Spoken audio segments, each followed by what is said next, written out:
अभी सरकार ने रिसेंटली स्टेटमेंट दिया है कि ईरान और इजराइल की जंग के बावजूद भारत में पेट्रोल और डीजल हैं वो महंगे नहीं होंगे। लेकिन इसी बीच सरकार ने गैस महंगी कर दी है, रसोई गैस और कमर्शियल सिलेंडर पर पैसे बढ़ा दिए हैं। दोस्तों, अभी कुछ दिन से अलग अलग तरह की न्यूज रिपोर्ट्स आ रही है कि पेट्रोल अब कम से कम 150 रुपए प्रति लीटर तक तो जा ही सकता है।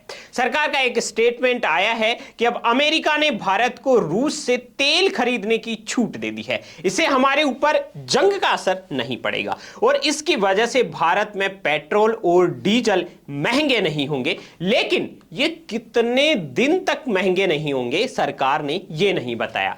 5 दिन, 10 दिन, 1 सप्ताह, 2 सप्ताह, इस पर भी एक हल्का फुल्का स्टेटमेंट आया है, उसकी भी हम इस वीडियो में आगे बात करेंगे। लेकिन यह दिमाग में हमें बिठा लेना जरूरी है कि अगर जंग लंबी चली तो वो पेट्रोल और डीजल महंगे हो सकते हैं, क्योंकि सरकार ने इसी बीच गैस पर दाम बढ़ा दिए हैं। तो महंगाई की मार जंग की वजह से पड़ने लग गई है। हालांकि इन सब के बावजूद सरकार ने एक नोटिस जारी किया और कहा कि तेल कंपनियां गैस का प्रोडक्शन मैक्सिमाइज करें, और ये एक इमरजेंसी की तरह था। मतलब जो आपातकाल है वो एक तरह से रसोई गैस पर लागू हो गया है। अब इसी बीच देश से कुछ ऐसी खबरें आ रही है जो जंग से भी ज्यादा महत्वपूर्ण है। मतलब देश में पेट्रोल और डीजल की जंग अभी से मचने लग गई है। मध्य प्रदेश के किसान ड्रम और टंकियों में डीजल भरवा रहे हैं, लाखों रुपए के तेल का स्टॉक कर रहे हैं।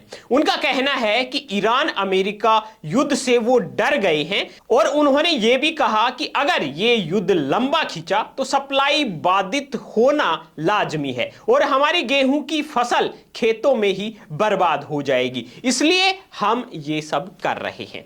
अब आपको बता देते हैं कि सरकार ने रसोई गैस की कीमत कितनी बढ़ाई है, 60 रुपए प्रति सिलेंडर, और कमर्शियल गैस की कीमत कितनी बढ़ाई है, 115 रुपए प्रति सिलेंडर।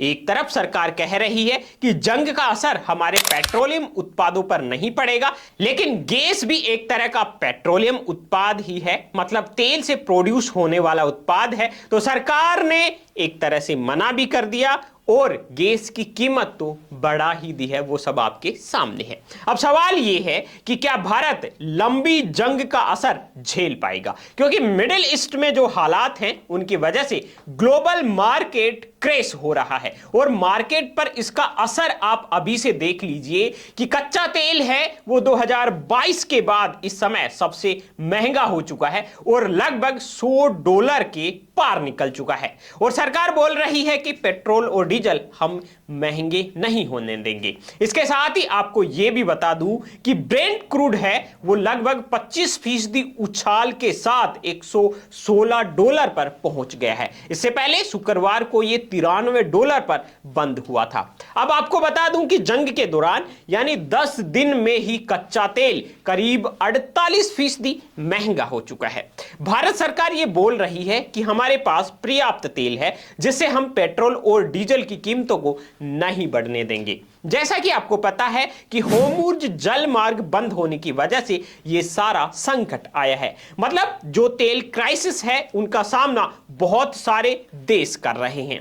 ईरान युद्ध के कारण समुद्री रास्ते से जो ट्रांसपोर्टेशन है उस पर खासा असर पड़ा है और खाड़ी देश जो हैं वहां से तेल की सप्लाई है वो ठप हो चुकी है। इसके साथ ही कुवैत और यूएई जैसे बड़े तेल उत्पादक देश हैं, उन्होंने अपना तेल प्रोडक्शन कम कर दिया है क्योंकि ये रूट बंद होने की वजह से एक्सपोर्ट करना मुश्किल हो गया है। अब भारत सरकार किस तथ्य पर यह बोल रही है कि पेट्रोल डीजल महंगे नहीं होने देंगे? आपको बता दें कि सरकार ने 8 मार्च को कहा था कि भारत को कच्चे तेल की कमी नहीं होगी। भारत के पास अभी कच्चे तेल और रिफाइंड पेट्रोलियम प्रोडक्ट्स का 25 करोड़ बैरल, लगभग 4000 करोड़ लीटर से ज्यादा का स्टॉक है। सरकार की रिपोर्ट के अनुसार यह बैकअप इतना है कि अगर सप्लाई पूरी तरह से रुक भी जाए तो देश की पूरी सप्लाई चेन 7 से 8 सप्ताह तक आसानी से चल सकती है। सकती है।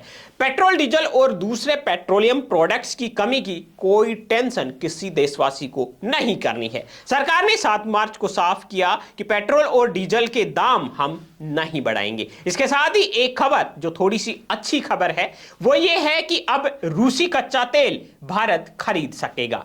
अमेरिकी ट्रेजरी विभाग ने भारतीय रिफाइनरी कंपनीज को 30 दिन का स्पेशल लाइसेंस दे दिया है कि आप 1 महीने तक रूस से कच्चा तेल खरीद सकते हैं। यह लाइसेंस 3 अप्रैल तक वैलिड होगा। इससे भारत में कच्चे तेल की कमी की संभावना है वो खत्म हो गई है। इसके साथ ही पेट्रोल और डीजल के दाम बढ़ने का संकट फिलहाल टला हुआ है, जैसा कि सरकार ने बताया है। लेकिन इसी बीच एक खबर आई है। हालांकि अमेरिका ने तो यह बोल दिया है कि भारत रूस से तेल खरीद सकता है, लेकिन रूस ने बोला है कि हम इसका डेटा भारत के अलावा किसी देश को नहीं देंगे। मतलब जो डील जिन देशों के बीच हुई है इनके अलावा किसी को भी शेयर नहीं करेंगे कि हमने भारत को कितना तेल दिया है, किस भाव से दिया है।